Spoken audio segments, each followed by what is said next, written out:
Okay, now for a third example, we will implement a very simple click-to-dial application. This application allows people to initiate a call with a click of a button in a web page. I hope this example can demonstrate the potential of combining the World Wide Web with telephony. People have played with mashup in the World Wide Web with quite a success.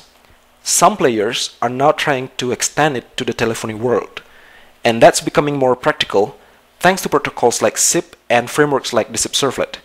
So, this technique we're going to see is worth learning. So here's the general overview of the application. It is composed of two parts, the web part and the SIP-servlet part.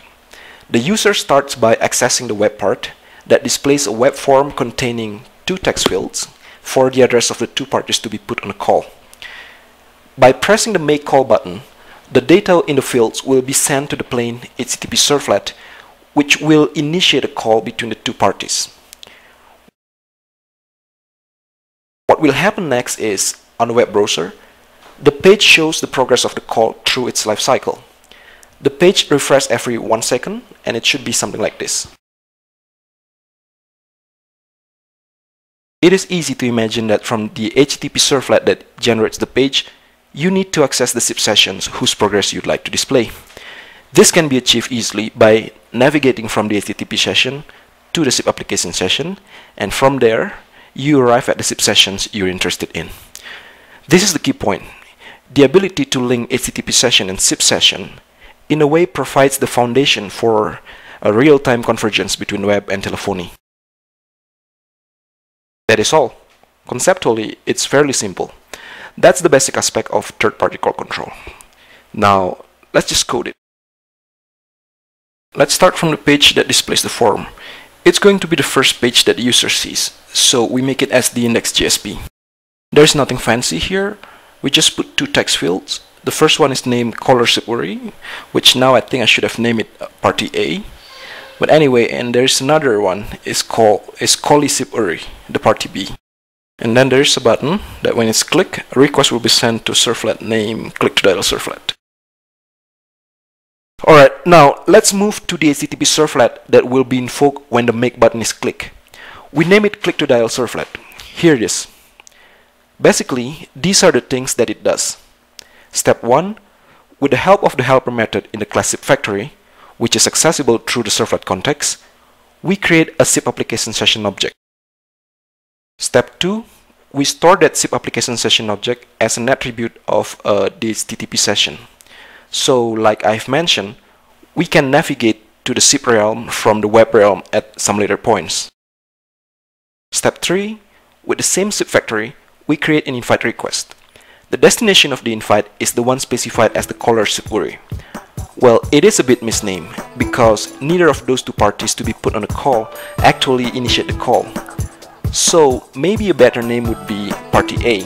But anyway, let's stick to that bad name. See all the sound, taste the smell, touch the color in the air, everywhere slipping under your skin. Feel overwhelmed by the sense something big is starting, even if you're not ready, time to begin. What brought you here in the first place? The last place you'd ever go. Your eyes spinning like a satellite, taking everything inside. Never stop to blink, never stop to think. Everything is moving at the pace of light. Fast moving ground, shaking almost like the sky is falling. Never take a second just to catch your breath. Lights flashing, sounds clashing, even in the madness, everything seems to click like a perfect match. What drew you here in the first place? The last place you'll ever know. Your eyes spinning like a satellite, taking everything inside. Never stop to blink, never stop to think. Everything is moving at the pace of light. If you wanna slow down, shut your eyes and just try not to think about it. As the value for the from header in the invite, we specify an address that corresponds to the SIP application server. Remember, the value in the from header only has logical or informative purpose. In this specific case, we intend to let the caller knows that this call is initiated by an application.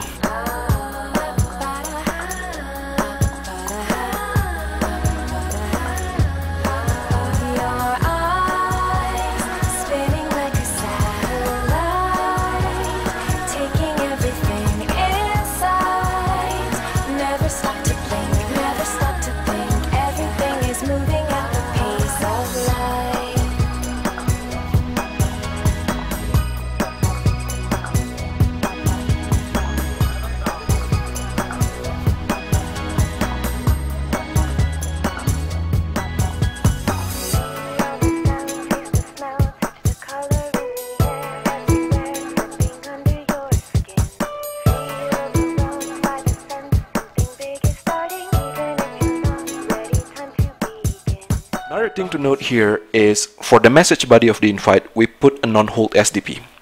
Here's the deal. Our SIP application server doesn't have media capabilities. It is only meant for signaling. So really, we don't want the caller to send voice data to the SIP application server. We can achieve that by giving a black hole connection info in the SDP. So the IP we put here in the connection line is 0000. And an audio line with port number any random positive integer and a single valid codec. By valid I mean the recipient must support that particular codec. Of course it is tricky, especially when you want to deploy the solution for the wild internet. But there are techniques to work around this. For example, by placing a media gateway such as asterisk in the middle that will handle the codec negotiation with the final recipient. And finally, we also need to tell the recipient of the SDP to stay on hold. Don't send any media until further notification. This is what the send only attribute is used for.